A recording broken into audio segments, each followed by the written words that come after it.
Hello students, I am in front of you once again.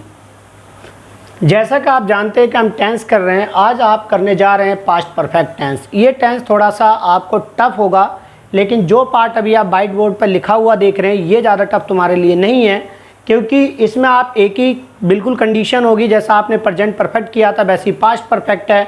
बस present perfect के sentence के last में है आ रहा था, वह इस काम को कर चुका है, वह इस काम को उसने कर लिया है, ऐसे करके। और इस सेंटेंस में आप देखेंगे कि इस सेंटेंस के लास्ट में चुका था, चुकी थी, चुके थे या आ था, ई थी, ए थे, जो शब्द हैं वो आएंगे। लेकिन इसके जो नेक्स्ट पार्ट जो मैं आपको कराने वाला हूँ वो थोड़ा सा आपको टफ होगा, इसीलिए आप इस वाले टेंस को बहुत ही ध्यान से समझना। और इससे पहले जो मैंने आपको पास्ट इंडेफिनिट कराया था उसे भी आपको बहुत ज़्यादा ध्यान से पढ़ने की ज़रूरत है। आप इस टेंस को देखो, पास्ट परफेक्ट टेंस, जैसे कि मैंने इसमें रूल्स लिखे हुए हैं, कुछ सेंटेंस लिखे हुए हैं। अफर्मेटिव में सब्जेक्ट हेड प्लस वर्ब की थर्ड फॉर्म। हमेशा ध्यान रखना, जितने भी परफेक्ट टेंस होते हैं उसमें हमेशा वर्ब की थर्ड फॉर्म लगाते हैं। Subject plus head plus verb की थर्ड फॉर्म प्लस ऑब्जेक्ट। इसमें अफर्मेटिव सेंटेंस मैंने लिखा हुआ है, वह एक पेन खरीद चुका था। आपको पता है, मैंने बार बार मैं आपको एक चीज़ समझाता हूँ कि अगर आप कोई चीज़ ऐसी करते हैं कि सेंटेंस का आपको लास्ट देखना है, सेंटेंस का आपको स्टार्टिंग देखना होता है, वह इस काम को कर चुका था, इसका मतलब कि ये एक लड़का है, मतलब एक मेल है। इस सेंटेंस में वह एक पेन खरीद चुका था, इसका मतलब हम यहाँ पर ही लगाएंगे वह के लिए। और ही के देखो, पहले सब्जेक्ट आया है, फिर हेड आया है, ये देखो, और उसके बाद मेन वर्ब आती है। खरीदने की इंग्लिश बाय होती है और बाय की थर्ड फॉर्म होती है bought. He had bought a pen, वह एक पेन खरीद चुका था। अगर आप नेगेटिव देखेंगे तो नेगेटिव में सब्जेक्ट है, हेड, हेड के बाद नॉट है, बाकी बिल्कुल अफर्मेटिव जैसा ही है। आप इस काम को नहीं कर चुके थे, आपके लिए हमने यू का यूज किया है। आपकी इंग्लिश यू होती है और इसमें भी हमारी हेल्पिंग वर्ब देखो हेड है, तो हमने यू के बाद हेड लगाया है, और हेड के बाद नॉट लगा हुआ है तो हमने यहाँ पर नॉट लगाया है। करने की इंग्लिश डू होती है, डू की थर्ड फॉर्म डन होती है।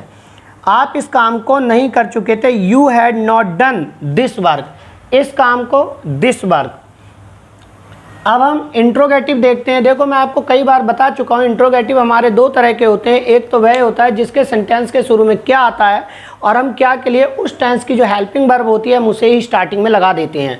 और अगर क्वेश्चन वर्ड वाला होता है तो आप कोई भी क्वेश्चन वर्ड अगर सेंटेंस के बीच में आता है आप उसे सबसे पहले लगाते हैं, उसके बाद आप हेल्पिंग वर्ब लगाते हैं। जो भी आप टेंस कर रहे हैं उसकी जो भी हेल्पिंग वर्ब है, और उसके बाद आप सब्जेक्ट लगाते हैं। अगर आप इस सेंटेंस में देखेंगे, क्या आपने इस काम को ख़त्म कर दिया था, तो इसमें देखो क्या शुरू में आ रहा है, तो हमने हेड को शुरू में लगा रखा है और आपके लिए हमने यू लगाया है। और थर्ड फॉर्म होती है, काम को ख़त्म करना फिनिश होता है, फिनिश की थर्ड फॉर्म फिनिश्ड होती है, फिनिश दिस वर्क। आप इसके अकॉर्डिंग देख लो, पहले हेड लगा हुआ है, हमने देखो पहले हेड लगाया है, फिर सब्जेक्ट लगा हुआ है, हमने सब्जेक्ट लगाया है, उसके बाद मेन वर्ब की थर्ड फॉर्म लगी हुई है, और उसके बाद ऑब्जेक्ट लगा हुआ है दिस वर्क। अब हम क्वेश्चन वर्ड वाले को देखते हैं, वह इस काम को ख़त्म क्यों नहीं कर चुका था। आप इसमें देखो कि इसमें ये जो है ये आपका क्वेश्चन वर्ड है, और अब आप ये मेरे ख्याल से second, third, fourth, fifth time कर रहे हैं कि आपको बार बार क्वेश्चन वर्ड के सेंटेंस को सिखाया जा रहा है। और अगर आप ध्यान से वीडियो को देखते होंगे तो डेफिनेटली आपको पता पड़ गया होगा क्वेश्चन वर्ड हमेशा सेंटेंस के शुरू में आता है। देखो, सबसे पहले हमने क्योंकि इंग्लिश लगाई है वाई, उसके बाद हम हेल्पिंग वर्ब का यूज करते हैं। जो भी हम सेंटेंस कर रहे हैं, टेंस कर रहे हैं, उसमें जो भी हेल्पिंग वर्ब यूज होती है सबसे पहले हम उसके बाद उसे लगाते हैं। तो देखो, हमने हेड का यूज किया है, और वह सब्जेक्ट है तो हमने ही का यूज किया है, और इसमें नॉट भी लगा हुआ है तो हमने नॉट का यूज सब्जेक्ट के बाद किया है। Why had he not finish this work, वह इस काम को ख़त्म क्यों नहीं कर चुका था। अगर आप इस तरह से इसकी प्रैक्टिस करेंगे सेंटेंसेस को बनाने की, तो आप इसका रिवीजन बहुत अच्छी तरह कर लेंगे। दो चार सेंटेंस आप मेरे साथ बिल्कुल रिपीट करेंगे। वह इस काम को कर चुका था, he had done this work. क्या आप वहाँ जा चुके थे, हैड यू गॉन देयर। क्या वह एक नया पेन खरीद चुका था, had he bought a new pen. वह इस काम को क्यों नहीं कर चुका था, why had he not done this work.